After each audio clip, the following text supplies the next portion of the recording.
आपको एक कहानी सुनाता हूँ इस केस को बताने से पहले, क्योंकि इस कहानी से ही ये केस जुड़ा हुआ है। तो जैसे जैसे आप इस कहानी को समझेंगे वैसे वैसे आपको ये केस भी समझ में आने लग जाएगा।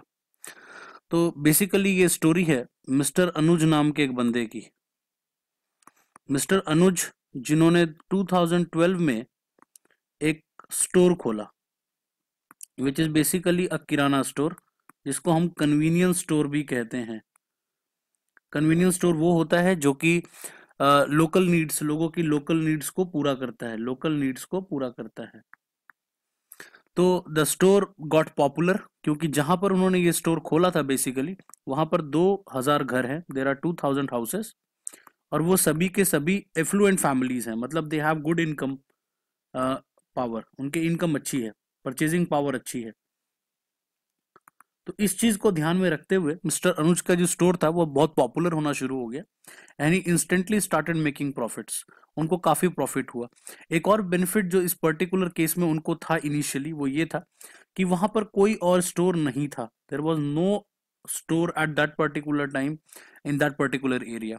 इस कारण से सारा का सारा कस्टमर, ऑलमोस्ट 75% कस्टमर जो था उस एरिया का, वो उनके पास आया करता था।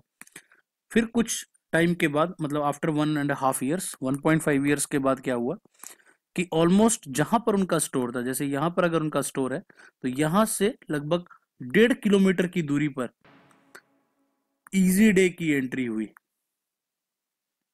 ना इजी डे हम सब ऑलमोस्ट जा चुके होंगे या आप कभी ना कभी इजी डे आपने विजिट किया है। बेसिकली इजी डे एक ऑर्गेनाइज रिटेल स्टोर है। जैसे इजी डे इनिशियली स्टार्ट हुआ, इनिशियली कोई खास डिफरेंस नहीं पड़ा, मतलब Anuj was not getting affected. Generally हमें ये फीलिंग आती है कि जो स्मॉल रिटेल स्टोर है वो कहीं ना कहीं ऑर्गेनाइज रिटेल स्टोर से इफेक्टेड हो जाएगा, लेकिन अनुज के केस में ऐसा नहीं हुआ। इनिशियली जितने भी कस्टमर, थोड़ा कस्टमर तो डेफिनेटली इजी डे भी जाने लग गया, बट फिर भी अनुज का जो मेजर लॉयल कस्टमर था, अप्रोक्सीमेटली 50% कस्टमर, वो अनुज के साथ ही बना रहा। लेकिन थोड़े दिन के बाद इजी डे को एक्वायर कर लिया किशोर बयानी ग्रुप ने, जिनके पास बिग बाजार भी है, और उन्होंने एक स्कीम शुरू की। That scheme was called as Easy Day club membership. अगर हम अभी रिसेंटली आप गए होंगे तो आपको ये पता होगा कि क्लब मेंबरशिप क्या है। क्लब मेंबरशिप बेसिकली है क्या, एक कार्ड है जो कि इजी डे आपको इशू करता है, जिसको वो लॉयल्टी कार्ड के नाम से कहता है। आपको 1000 रुपीज देना है इस कार्ड के लिए। 1000 रुपीज देते ही आपको ये कार्ड मिल जाएगा, और उस कार्ड को मिलते ही आपको हर परचेज पे 10% का ऑफ मिलेगा, चाहे आप कितना भी अमाउंट का परचेज करो। प्लस एक लिमिट होगी कि एक साल में आपको 50,000 तक का आप परचेज कर सकते हो। इसके अलावा उन्होंने इस स्कीम को भी ब्रेक डाउन किया, मतलब 500 रुपीज का उन्होंने आपको प्रोडक्ट दे दिया। उन्होंने कहा कि आप ये प्रोडक्ट ले लो हमारी तरफ से। वो बेसिकली उन्हीं का ब्रांड था, दैट वाज टेस्टी ट्रीट। तो टेस्टी ट्रीट ब्रांड का उन्होंने 500 रुपए का आपको प्रोडक्ट दे दिया और बाकी 500 रुपए के आपको कूपन दे दिए। तो उन्होंने बेसिकली ये कहा कि आप जो भी ले रहे हो, आप जो भी प्रोडक्ट ले रहे हो, वो प्रोडक्ट क्या है, बेसिकली वो प्रोडक्ट आपको पूरे के पूरे 1000 आपके जो है वो रिफंड हो गए। कुछ भी आपको लगा नहीं, क्योंकि 500 का तो उन्होंने सामान दे दिया और 500 रुपए के कूपन दे दिए। तो कंज्यूमर को लगा ठीक है, अच्छा ऑफर है। तो लोगों ने 1000 रुपीज दे करके लोग मेंबर बनने लग गए। जैसे जैसे वो मेंबर बनने लग गए, कहीं ना कहीं अनुज का कस्टमर बेस टूटना शुरू हो गया। धीरे धीरे लोग, जैसे जो छोटी छोटी चीजें थी, दूध के पैकेट हो गए, दही के पैकेट हो गए, जो बेसिकली वेरी स्मॉलर थिंग्स, जो कि स्मॉलर प्रोडक्ट कैटेगरी था, उसको खरीदने के लिए भी लोग अब इजी डे जाने लग गए। फिर भी यहां पर भी मैं जरूर कहूंगा, अब हम साल बात कर रहे हैं 2014-15 की, इस साल में भी लेकिन इतना ज्यादा ब्रेकडाउन नहीं हुआ। Anuj was getting at least 35% of the customer. अभी भी 35% कस्टमर ऐसा था जो कि अनुज के पास ही था। उसके दो कारण थे। पहला, अनुज होम डिलीवरी कर देता था, लोगों के घर तक सामान पहुंचा देता था जो इन एंड अराउंड के एरिया, उसमें उसमें एक मिनिमम ऑर्डर फिक्स किया हुआ था कि 300 रुपीज का ऑर्डर अगर होगा तो वो पहुंचा देगा।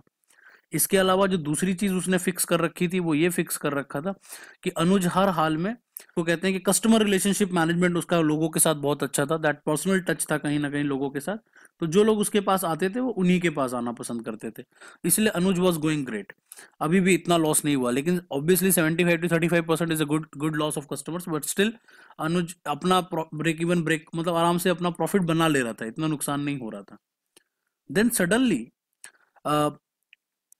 2017 में अनुज के स्टोर के ठीक सामने, मतलब आधा किलोमीटर, ओनली 0.5 किलोमीटर, एक मोर का स्टोर खुल गया। और मोर के स्टोर में अब इन्हीं अच्छी देखिए, इंपॉर्टेंट पॉइंट यहाँ पर क्या है कि मोर के स्टोर के पास कोई ऐसा membership card type of option तो नहीं है, लेकिन लो कॉस्ट तो वो परसीव कराता है। मतलब मोर यही कहता है जी हम लो कॉस्ट आपको देते हैं। एक बड़ा स्टोर खुल गया। अब अनुज एक तरफ से, एक अनुज का स्टोर एक तरफ से इजी डे से घिर गया है जो कि 1.5 किलोमीटर की दूरी पर है, और दूसरी तरफ से मोर से घिर गया है जो कि बिल्कुल उसके सामने ही है, वो 0.5 किलोमीटर की दूरी पर है। आज के डेट में 2018 चल रहा है।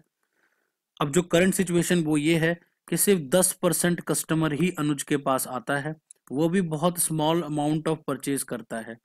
बाकी का सारा परचेज जो है लोग इजी डे और मोर की तरफ चले गए हैं।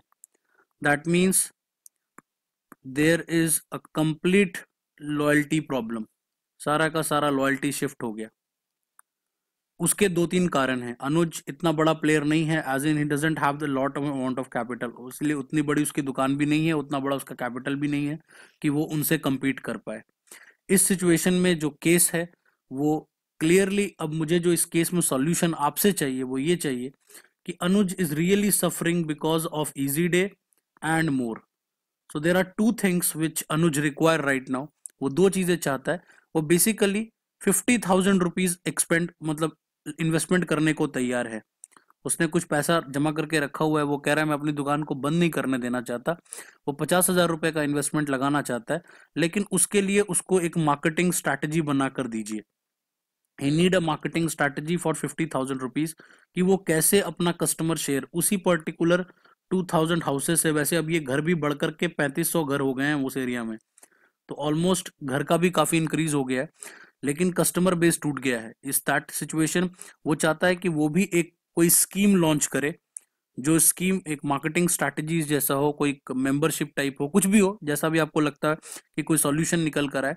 But basically he needs a marketing strategy from you, कि आप एक मार्केटिंग स्ट्रैटेजी बना कर दे जिसका बजट जो है 50,000 रुपीज है, जो वापस कस्टमर रिटेंशन को जनरेट करेगा। I hope the case study is clear और आपको इस केस को करने में मजा आएगा। बाकी इसके नीचे इसी केस स्टडी के लिंक में मैं आपको इजी डे क्या क्या और बेनिफिट प्रोवाइड कर रहा है अपने मेंबरशिप में, वो भी आपको बता देता हूँ। साथ में मोर के स्टोर तो आप गए ही होंगे, तो most probably you also know that what kind of product they store. Anuj की दुकान एक छोटी सी दुकान है, लेकिन उसके पास फिर भी ऑलमोस्ट सारी वो प्रोडक्ट्स हैं जो कि डेली यूसेज में लोगों के घर पे इस्तेमाल होते हैं। It's a real life case. मैंने कुछ लोगों के यहाँ पर फिर भी मैंने नाम चेंज कर दिया है, लेकिन जो केस आपने सुना वो किसी की रियल लाइफ प्रॉब्लम है। आई होप कि आपका सॉल्यूशन मेरे तक पहुंचेगा। Skelix will wait for your entry. The last day of entering into this particular competition is 2nd of October. 2nd अक्टूबर तक मिडनाइट 12 o'clock तक आप अपनी एंट्रीज भेज सकते हैं। Just prepare a small PPT, एक छोटा सा पीपीटी आपको बनाना है और उस पीपीटी को बनाकर skillixls@gmail.com पर भेज देना है। सिर्फ 2 या 3 स्लाइड बनाइएगा, बस इतना ही आपको करना है। Device a marketing strategy for reviving Anuj store. Thank you so much. I hope कि आपको ये केस स्टडी अच्छा लगा होगा। Will back with a new case study very soon.